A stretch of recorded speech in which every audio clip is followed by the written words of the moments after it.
আপনারা পুরো প্রেক্ষাপট ইতিমধ্যেই জানেন যে আজকে সাভারে আমাদের পূর্ব নির্ধারিত পদযাত্রায় ন্যাক্কারজনকভাবে বোমা হামলা হয়েছে পরিকল্পিতভাবে, এবং আমরা মনে করি হত্যার উদ্দেশ্যেই এই ধরনের হামলাগুলো হয়েছে। এবং আমরা থানায় এসেছি, থানার দায়িত্ব ছিল, এখানকার পুলিশ প্রশাসনের দায়িত্ব ছিল এইখানকার একটা রাজনৈতিক কর্মসূচিকে সম্পূর্ণভাবে নিরাপত্তা দেওয়া। আমরা মনে করি তারা সেটা নিরাপত্তা দিতে ব্যর্থ হয়েছে। তারা বলছে তারা তাদের জায়গা থেকে চেষ্টা করেছেন এবং সেটার জন্য তারা দুঃখ প্রকাশ করেছেন আজকের এই ঘটনার জন্য, এবং আমরা এটাকে মামলা দায়ের করছি। এবং তারা বলছেন, আমাদেরকে কথা দিয়েছেন যে দ্রুত সময়ের মধ্যে তারা যারা আসামি এটা গ্রেফতার করবেন এবং তদন্ত করে আমাদের ঘটনা উদ্ঘাটন করবেন। কিন্তু আমাদের কাছে যেটা স্পষ্ট, এটা শুধুমাত্র আইন শৃঙ্খলা জনিত বিষয় না, এটার পিছনে উদ্দেশ্য হলো রাজনৈতিক উদ্দেশ্যেই, রাজনৈতিক পরিকল্পনায় এই হামলা হয়েছে।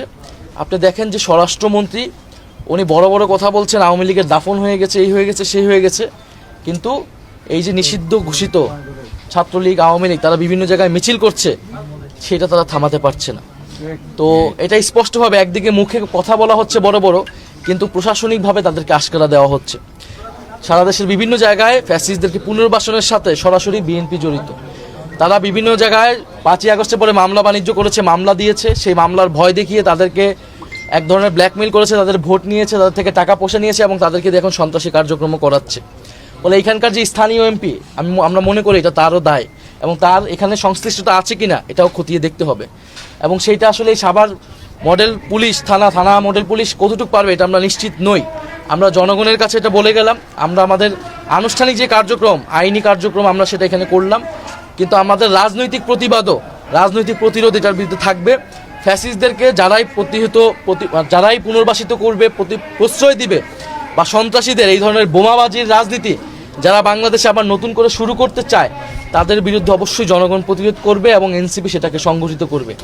এই সাভারে আপনারা জানেন প্রচুর ছেলে মেয়ে আহত হয়েছিল জুলাই গণঅভ্যুত্থান। আজকে একজন শহীদের বাবা কিন্তু আহত হয়েছেন আমাদের এখানে কর্মসূচিতে এসে।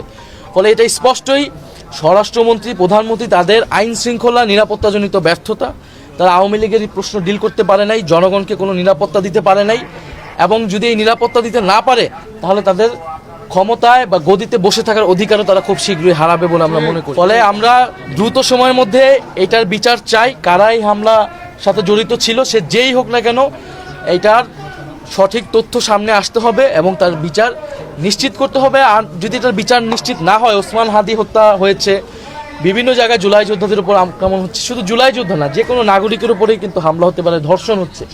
মানুষের নিরাপত্তা যদি নিশ্চিত না হয়, মানুষের সরকার অলরেডি জনগণের আস্থা কিন্তু অর্জন করতে ব্যর্থ হয়েছে গণভোটের রায় তারা বাস্তবায়ন না করার মধ্য দিয়ে।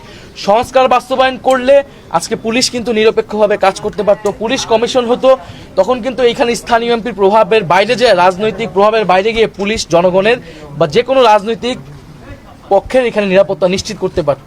ফলে এই সরকার সংস্কার না করে, গণভোট বাস্তবায়ন না করে, তারা আসলে সকল ক্ষমতা কুক্ষিগত করছে, পুলিশকে আবার দলীয়করণ করছে এবং এই ধরনের সন্ত্রাসী কার্যক্রম করে বিরোধী মতকে দমন করার জন্য তারা মাঠে সন্ত্রাসীদেরকে ছেড়ে দিয়েছে।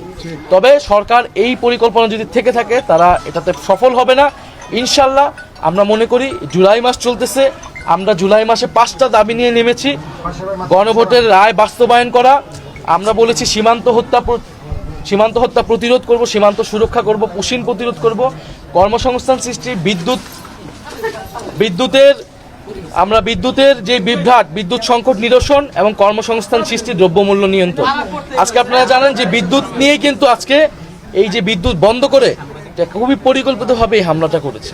তো আপনাদের সাংবাদিক ভাইদের প্রতি আমাদের অনুরোধ থাকবে, আপনারা সারা দেশে জনগণকে এই মেসেজটা দিবেন, এবং আপনারা যারা স্থানীয় আছেন, আমাদের স্থানীয় নেতৃবৃন্দ এখানে থাকবে, আপনারাও একটু এই পুলিশ বা এদেরকে জবাবদিহিতা আনবেন যে এইখানে তারা বিচারটা কতটুকু নিশ্চিত করতে পারে। মঞ্চে আমরা হওয়ার সময় আশেপাশে প্রশাসনের কাউকে দেখা যায়নি ওই টাইমটাতে, এ বিষয়ে আপনি কি বলবেন?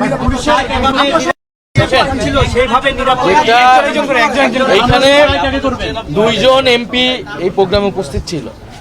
সংসদের 3য় বৃহত্তম দল এনসিপি এখানে একটা রাজনৈতিক কর্মসূচি করেছে, সেটা নিরাপত্তা দিতে পারেন। এই ধরনের ঘটনা ঘটা মানেই পুলিশের ব্যর্থতা, আইন শৃঙ্খলার ব্যর্থতা। এবং আমরা মনে করছি আইন শৃঙ্খলা জনিত থেকে এটার পিছনে রাজনৈতিক একটা উদ্দেশ্য আছে। পুলিশকে যদি দলীয়করণ করা হয়, পুলিশ এই ধরনের ঘটনায় আসলে আমাদেরকে প্রোটেক্ট করতে পারবে না, কারণ পুলিশ রাজনৈতিক নির্দেশেই তখন কাজটা করবে। এখন পুলিশ যদি গ্রেফতার করতে পারে তাহলে আমরা বুঝবো যে পুলিশ নিরপেক্ষভাবে কাজ। পুলিশ বলছে তাদের ইচ্ছা ছিল কিন্তু ব্যর্থ হয়েছে। এখন পুলিশ গ্রেফতার করতে পারছে কিনা এটার উপরেই পরিষ্কার হয়ে যাবে যে পুলিশ আসলে কতটুকু বাংলাদেশের সক্রিয়। পুলিশ আমরা যখন দেখেছি পুলিশ ছিল, উপস্থিত ছিল, কিন্তু বিদ্যুৎ চলে যাওয়ার পরে পুলিশের কোনো আমরা সক্রিয়তা দেখি নাই। বোমা হামলার পরে কিছু পুলিশ এসেছিল, আমাদেরকে সেভ করার চেষ্টা করেছে, কিছু পুলিশ চলে গিয়েছে।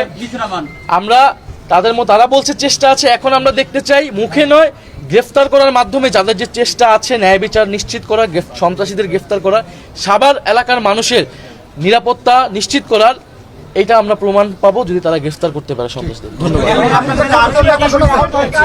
আমাদের দুইজন এবং আমরা হাসপাতালে যাব তাদেরকে দেখতে, এবং আমাদের জুলাই পদযাত্রা যথাযথভাবে চলমান থাকবে। যা কিছু হোক আমরা চলমান থাকবো।